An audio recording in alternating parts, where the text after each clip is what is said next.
Welcome to another exciting episode of Howard's Opinion. I'm your host, Howard, and we're glad you're tuning in today. We've got a lot of great sports news to discuss, and we're starting off with a bang. If you're a fan of the NFL, you won't want to miss this. Last night's game between the Buffalo Bills and the Houston Texans was an absolute thriller, but not exactly in the way the Bills had hoped. Quarterback Josh Allen took a pounding, being sacked a whopping 8 times, the most in his career. The final score was 23-19 in favor of the Texans, leaving the Bills with a record of 7-4 and struggling to stay on top in the AFC East. Allen himself described the experience as not fun, and it's hard to blame him. Being hit 12 times throughout the game is not exactly what you'd call a pleasant evening. The Bills' head coach, Sean McDermott, expressed his frustration with the situation, stating that it's not a healthy way to keep their quarterback safe for the remainder of the season. The Bills are facing some major issues on offense right now, and they'll need to figure things out quickly if they want to stay in contention. They've had 3 or more turnovers in 3 straight games, something that hasn't happened since 2006. But despite these challenges, McDermott remains confident that his team will bounce back. The Bills' next game is against the Pittsburgh Steelers on November 30, and it's going to be a tough one. They're currently 2 games behind the New England Patriots in the AFC East, and their streak of winning the division for the past 5 seasons is in jeopardy. We'll be keeping a close eye on how the Bills respond to this loss and whether they can turn things around in the coming weeks. For now, it's clear that they've got some work to do if they want to stay competitive. We'll be right back with more fascinating sports news on Howard's Opinion.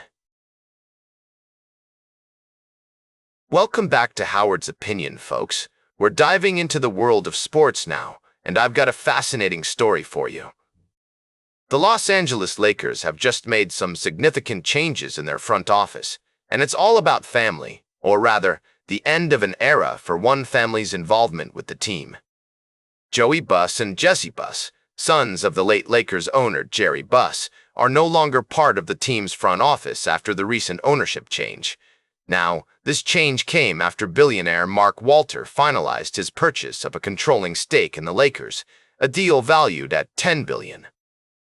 As part of this transition, Jeannie Buss will remain the Lakers' governor for the foreseeable future, but it seems the new ownership wanted to bring in their own people, leading to the departure of Joey and Jesse Buss. The brothers had been involved with the team's scouting and player development operations for many years, and were praised for their roles in successful drafts and free agent signings. However, with the sale of the team, they launched an investment firm called Buss Sports Capital back in September, perhaps anticipating this change. This move marks a significant shift in the Lakers' leadership structure, especially considering the family legacy that has been a part of the team for so long. The question now is how these changes will affect the team's performance and strategy moving forward. It's also worth noting that there are already talks about potential further changes within the organization, with some speculation surrounding the future of general manager Rob Pelinka. It seems like the Lakers are entering a period of transition, both on and off the court. The departure of Joey and Jesse Buss from the front office is certainly a significant development in the NBA, marking the end of an era for the Buss family's direct involvement with the team. As the Lakers navigate this new chapter under Mark Walter's ownership, fans will be watching closely to see what the future holds. Welcome back to the show, folks. We're closing out today's episode with a fascinating look at the NFL, specifically the legendary connection between Tom Brady and Rob Gronkowski. Now, I know what you're thinking. What could possibly be left to say about these 2 football icons? But bear with me, because their story is one of camaraderie, perseverance, and a dash of humor. As we've all witnessed over the years, Tom Brady and Rob Gronkowski formed an unstoppable duo on the field, with a record-breaking number of playoff touchdown connections. But what's often overlooked is the humorous side of their relationship. In a recent mailbag segment, Brady shared some hilarious anecdotes about his first encounters with Gronk, including the tight end's infamous draft day celebration.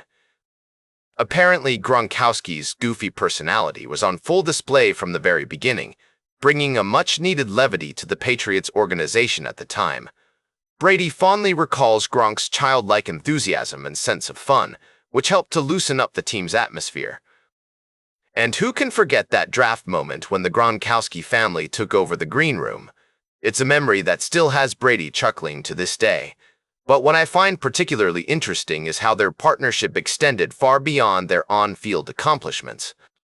They developed a deep respect and admiration for each other, both as athletes and as individuals.